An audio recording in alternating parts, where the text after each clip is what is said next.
Good morning students. This is the fourth part of the video. We already started social science chapter of history, French Revolution. Now we are going to start third part, that is France abolishes monarchy and becomes a republic. मतलब French में monarchy थी जिसमें there was a one king और a queen who takes the decision for the whole country. But अब वो कैसे monarchy से Republic मतलब डेमोक्रेटिक जिसे हम कह सकते हैं या फ्रीडम की तरफ आ रहा था. मोनार्ची से अब उनकी गवर्नमेंट कैसे रिपब्लिक गवर्नमेंट की तरफ इंक्रीज हुई. The situation in France continue to be tense during the following years. Although Louis 16 had signed the constitution, he entered into the secret negotiations with the king of Persia. Rulers of the neighboring countries too were worried by the developments in France and made plans to send the troops to put down the events and had become taking place there since the summer of 1789. Now the situation France की कैसी थी? Tense थी, मतलब अभी भी परेशानी थी, political and social instability थी. और उस समय पे लुई 16 जो थे उन्हें कॉन्स्टिट्यूशन को साइन कर दिया था.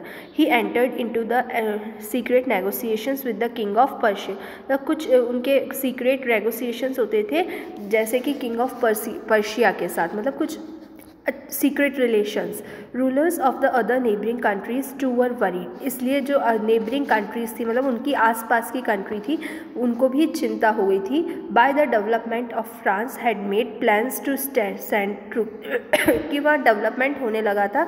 और उस डेवलपमेंट से क्योंकि लोगों को ये लगने लगा था कि फ्रांस उनसे ज़्यादा आगे निकल जाएगा, इसलिए उन्हें वहाँ पे ट्रूप्स भेजने का मतलब कि प्रोटेस्ट के लिए अपने ग्रुप्स भेजने का या दंगे फसाद करने के लिए ग्रुप भेजने की सोची थी. To put down the events that had been taking place, ताकि उनका जो डेवलपमेंट का प्लान है वो रोका जा सके. There since the summer of 1789. कब की बात है ये? 1789 के समर्स की. Before this could happen the national assembly voted in April 1792. पर इससे पहले कुछ होता कि नेशनल असेंबली के लिए वोट हुए थे 1792 में to declare war against Prussia and Austria. किस लिए? ताकि पर्शिया और ऑस्ट्रिया पे वॉर किया जा सके. Thousands of volunteer throng from the provinces to join the army. और थाउजेंड्स ऑफ लोगों ने मतलब हज़ारों लोगों ने इस आर्मी को ज्वाइन किया था. They saw this as a war of the people against the king and aristocracies of all the Europe. ये किसके अगेंस्ट में था? उन सारे राजाओं, किंग या एरिस्टोक्रेटिक मतलब जो रिच लोग होते थे यूरोप के, उनके प्रोटेस्ट में, उनके अगेंस्ट में था किंग और एरिस्टोक्रेट्स. एरिस्टोक्रेट्स कौन होते हैं? जो बहुत ज़्यादा रिच होते हैं, हाई क्लास, नोबल क्लास के होते हैं. Among the patriotic songs they sang was the Marseillaise, composed by the poet Roget de Lisse. It was sung. ये एक सॉन्ग था इनका, पैट्रियोटिक सॉन्ग. ये उसको हर समय संग करते थे. जो किसने लिखा था? रोगेट D लिसे. It was sung for the first time by the volunteers from Marseilles as they marched into Paris. तो ये फर्स्ट टाइम कब गाया गया था? जो वॉलंटियर्स फ्रॉम मार्सेल मतलब जो लोगों का ग्रुप था जो प्रोटेस्ट कर रहे थे पेरिस के, तो पेरिस में गए and so got its name. और फिर उनको वहाँ से उसका नाम मिला. तो वो फर्स्ट टाइम उन्होंने पेरिस में गया था and so go on its name और उनके नाम के साथ चल. The Marseillaise is now the national anthem of France. और अब ये जो मर्सालिस था ये फ्रांस का नेशनल एंथम बन गया था. The revolutionary was brought losses and economic difficulties to the people. और इस रेवोल्यूशन के कारण वहाँ पे बहुत लॉस हुआ था और इकोनॉमिक डिफ़िकल्टीज़ आने लगी थी, मतलब फूड ग्रेन की प्रॉब्लम, मनी की प्रॉब्लम, क्योंकि उनका जो सारा मनी का एक्सपेंडिचर था वो रेवोल्यूशन में हो गया था. किसका? फ्रेंच का. While the man were away fighting at the front, women were left to the cope with the task of earning a living and looking after their families. Man तो fighting के लिए चले जाते थे पर पीछे से जो घर पे रहती थी वो वुमेन्स थी with the task of earning of living. और उनके पास अब ये भी टास्क होता था कि उन्हें अपने रहने के लिए कमाना पड़ता था, क्योंकि लोग उनके मैन कहाँ चले जाते थे? फाइटिंग पे. तो अर्न किसको करना पड़ता था? For their breads and living, women को, and looking after their families. और फैमिलीज़ का भी ध्यान रखना होता था, like children and other people. Large sections of the population were convinced that the revolution had to carried further, as the Constitution of 1791 gave the political rights only to the richer section of the society. ऐसा भी होता कि larger section of जो population था बाद में उसने ये रेवोल्यूशन करा था कि ये आगे तक चला था. As the constitution of 1791 gave political rights only to richer section. जब तक चला था जब तक कि 1791 में पॉलिटिकल राइट सबको नहीं दे दिए गए, क्योंकि उस समय सिर्फ रिचर सेक्शन के पास था. Political clubs became an important railing point for the people. अब जो पॉलिटिकल क्लब्स थे वो वाकई में एक इम्पॉर्टेंट पॉइंट बन गए थे. who wished to discuss government policies and plan for their forms.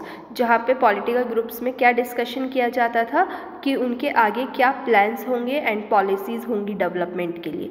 The most successful of this club was that the Jacobins. और मोस्ट सक्सेसफुल क्लब था जैकोबियंस का, which gots its name from the former convent of Saint Jacob in Paris. इसका name कहाँ से मिला था?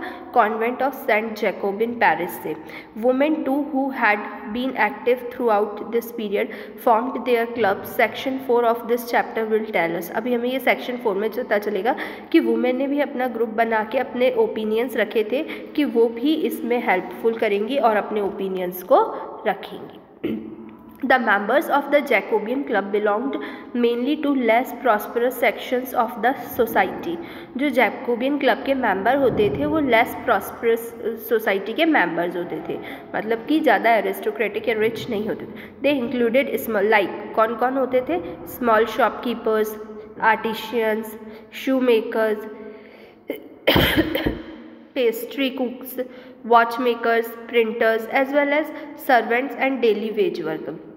Daily wage में जो रोज़ कमाते हैं या सर्वेंट जो लेबर पे वर्क करते हैं. Their leader was Maximilian Robespierre.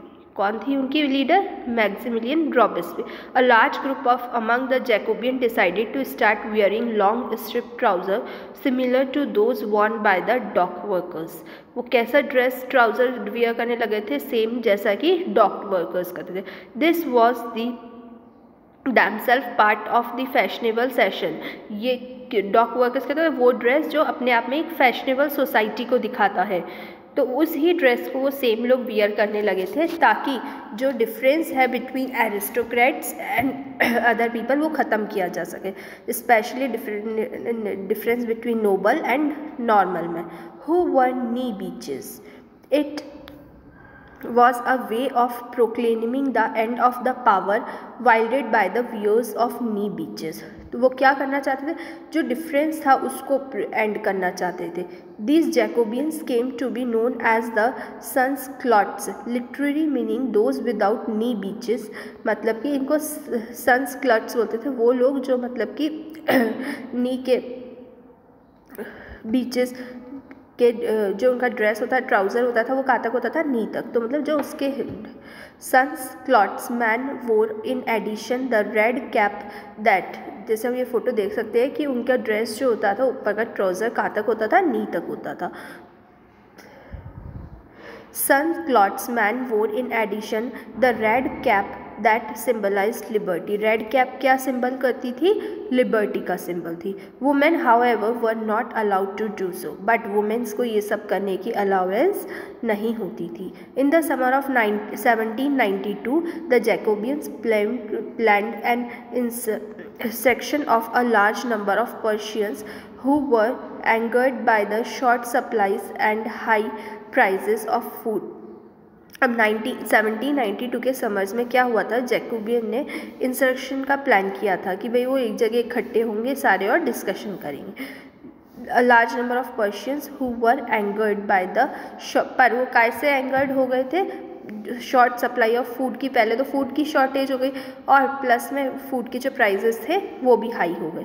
On the morning of August 10 they stormed the palace of Tuileries. उनने अगस्त 10 को ट्यूलेरिस के पैलेस पे क्या करा? स्टॉर्म्ड कर दिया, मतलब कि आतंक. Massacred the king's guards and held the king himself as hostage of several hours. और ऐसे एक्ट किया जैसे कि वो खुद ही वहाँ के किंग हूँ। Later the assembly voted the imprison the royal family, और लेटर क्या हुआ, असेंबली ने वहाँ की जो रॉयल फैमिली थी उसको प्रिजन कर दिया। इलेक्शन वर हेल्डेड, फिर इलेक्शंस हुए। From now on all man of 21 years and above regardless of wealth got the right. अब जो मतलब अगर वेल्थ को, मनी को हटा के जो भी लोग, जो भी ह्यूमैन वहाँ के 21 ईयर्स से अबव होते थे उनको राइट टू वोट था कि वो वोट दे सकते थे।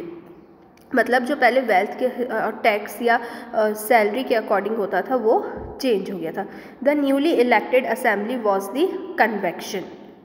जो अब न्यूली इलेक्टेड असेंबली थी उसको क्या नेम दिया गया, कन्वेक्शन। ऑन 21 सितंबर 1792 it was abolished the monarchy, और जो मोनार्ची थी 21 सितंबर 1792 को वो अबॉलिश हो गई and declared France a republic, और फ्रांस को रिपब्लिक डिक्लेयर कर दिया गया था। कब किया, 21 सितंबर 1792 को फ्रांस रिपब्लिक डिक्लेयर हुआ। As you know a republic is a form of a government where the people elect the government including the head of the government. जैसा कि हम जानते हैं रिपब्लिक गवर्नमेंट क्या होती है, रिपब्लिक गवर्नमेंट वो गवर्नमेंट होती है जिसको पीपल खुद इलेक्ट करते हैं। There is no hereditary monarchy, ये कोई हेरिडिटरी मोनार्ची नहीं होती है कि first generation then second then third like Louis 15, 16 and all this. You can try and find out some other countries that republic, हम ऐसे कुछ और भी कंट्रीज देख सकते हैं जो मोनार्ची से रिपब्लिक की तरफ आई है। Louis 16 was sentenced to death by a court on the charge of treason. Louis 16 को एज अ पनिशमेंट डेथ दी गई थी।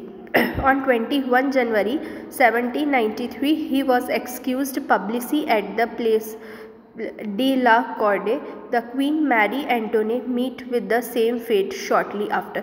और फिर उनकी डेथ से पहले, उनको फांसी देने से पहले लास्ट टाइम उनकी जो क्वीन थी, जो वाइफ थी मैरी एंटोने से शॉर्टली नोटिस पे मिलाया गया था। यस, लुइस 16 को was sentence to death by a court in charge of treason. Charge of treason का मतलब होता है कि अपनी गवर्नमेंट के साथ या कंट्री के साथ बिट्रे करना, मतलब कि ईमानदारी या ऑनेस्टी नहीं रखना, इसलिए उनको इस उसमें मतलब इस चीज़ के लिए, चार्ज ऑफ बिट्रे के लिए फांसी। The reign of terror. Now the period from 1793 to 94 is refer to as reign of terror. जो पीरियड था 1793 से 1794 का, उसको रिज़ाइन ऑफ टेरर के लिए जाना जाता है। Robespierre followed a policy of several control and punishment. इस समय कितने ही लोगों को कंट्रोल में किया गया और पनिशमेंट दी गई। इस चीज़ से बाकी जो किंग्स थे वो ऑलरेडी अपने आप ही कंट्रोल हो गए।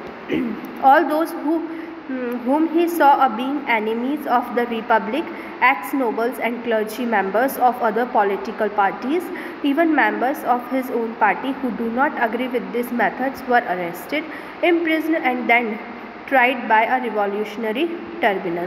ऐसे लोग जो रिपब्लिक गवर्नमेंट के या रिपब्लिक थॉट के अगेंस्ट में होते थे, लाइक कुछ नोबल्स, क्लर्जी, जिनको ये लगता था कि अब उनकी पावर जो है वो उनसे जा चुकी है, तो ऐसे लोगों को पनिशमेंट दी जाती थी या अरेस्ट भी कर लिया जाता था, चाहे वो खुद की पार्टी के ही क्यों ना हो उनके। वर अरेस्टेड, इम्प्रिजन एंड, या तो प्रिजन में डाल दिया जाता था या अरेस्ट कर लिया जाता था। If the court found them guilty they were guillotined. अगर वो अपनी गिल्टी फील कर लेते थे तो फिर उनको गिलिटिन, मतलब कि उनको कुछ टाइम दे दिया जाता था। The guillotine is a device consisting of 2 poles and a blade. Guillotine क्या होता है? गिलिटिन एक डिवाइस होता है जिसके 2 पोल्स होते हैं और एक ब्लेड होता है, with which a person is beached, जिससे पर्सन को बीहेडेड किया जाता है, मतलब उसका सिर काट दिया जाता है। It was named after doctor Guillotin who invented it. Guillotin device होता है जिसके 2 पोल्स होते हैं, एक ब्लेड होता है, जिससे लोगों का सिर काट दिया जाता था जो रिपब्लिक गवर्नमेंट के, मतलब रिपब्लिक थॉट के खिलाफ होते थे। और इस डिवाइस का नाम डॉक्टर गुलिटन के बाद पड़ा था जिसने इस डिवाइस को इन्वेंट किया था। Robespierre government issued laws placing a maximum ceiling on wages and price. अब क्या इशू आने लगा था कि जो वेजेस और प्राइस थे वो बहुत ज़्यादा थे। मीट एंड ब्रेड वर रेशनड, और मीट और प्राइस इसके मतलब जो लोगों की वेज होती थी वो तो कम होती थी, पर कंपैरिजन में जो फूड का जो प्राइस होता था वो ज़्यादा होता था। Peasants were force to transport their grain to the cities, तो इसलिए पीजेंट्स मतलब जो फार्मर होते थे उनको फोर्स किया गया कि वो अपना ग्रेन जो है सिटीज़ में भेजें and sell it at fixed price, और एक फिक्स्ड प्राइस पे सेल करें ताकि जो प्राइस है वो स्टेबल रहे, प्राइस इनस्टेबिलिटी ना हो फूड की। The use of more expensive white flour was forbidden. जो white flour था अब उसको forbidden कर। All citizens were required to eat the plain delicate equality bread, a loaf made up of whole wheat. Equality was also sought to be practiced through forms of speech and address.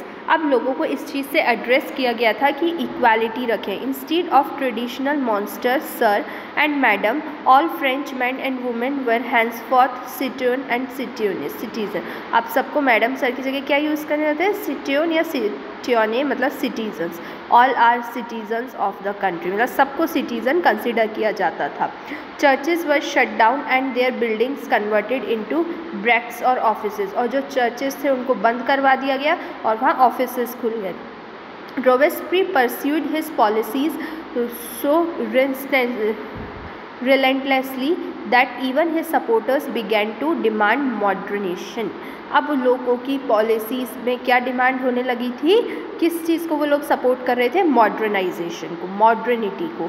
Finally he was convicted by the court in July 1794, और कब ये convict हुआ था, जुलाई 1794 में arrested and on the next day sent to a guillotine, और किस next day gluten यानी कि फांसी के लिए हम इसे कह सकते हैं कि हेड उसके लिए भेज दिया गया था कि जिससे उनका सिर काट दिया जाए।